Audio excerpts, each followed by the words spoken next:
cette réunion du comité régional de développement consacrée à l'organisation d'un grand événement sportif et culturel que la région s'honore d'abriter, en l'occurrence le drapeau du chef de l'État pour la lutte traditionnelle, qui va se dérouler du 14 au 18 mai 2025 ici à Ziguinchor.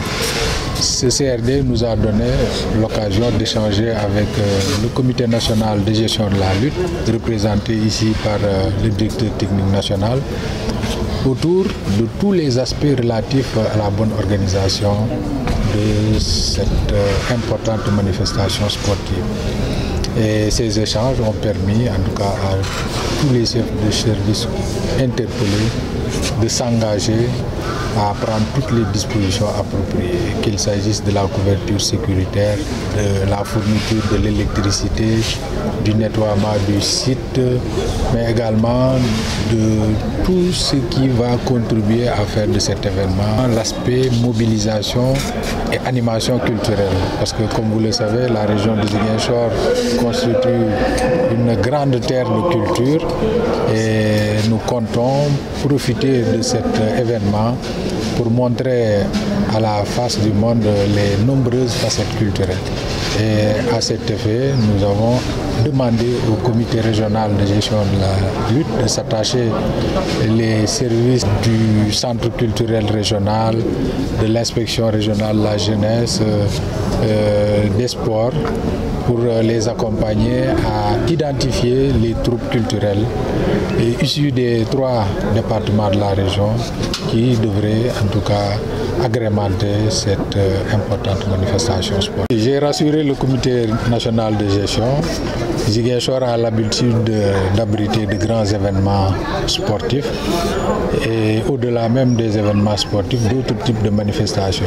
Et à l'occasion de chacune de ces manifestations, toutes les dispositions sécuritaires ont été prises et nous ne dérogerons pas à la règle pour les besoins de ce Grand Prix du chef de l'État pour la lutte traditionnelle. Nous en sommes à une 3e rencontre, ce qui veut dire que dès l'instant que le comité régional de gestion de la lutte du Sénégal a été officiellement averti de l'organisation de ce grand événement, monsieur le gouverneur a été alerte pour convoquer le comité régional, ensuite convoquer le comité national de gestion pour échanger sur la question de l'organisation de ce grand événement et ensuite convoquer le CRD.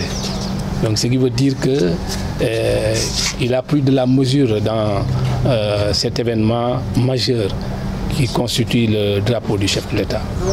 Alors, raison pour laquelle aujourd'hui on s'est rencontrés ici au conseil départemental pour échanger sur les questions essentielles concernant l'organisation du drapeau du chef de l'État. Il l'a déjà dit en termes de sécurité, en termes d'hygiène, en termes de nettoiement du lieu où doit se dérouler la manifestation, mais également sur le plan technique, sur les lieux, comment nous devions pouvoir installer les enceintes pour la compétition, également les tribunes à mettre en place. L'aspect culturel n'a pas été omis.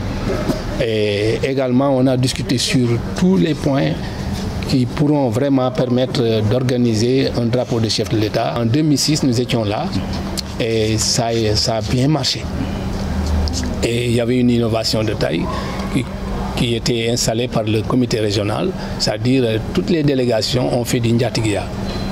Ils ont été installés à l'intérieur des quartiers avec le soutien des ASC et ça a été vraiment extraordinaire. 89 millions. Voilà.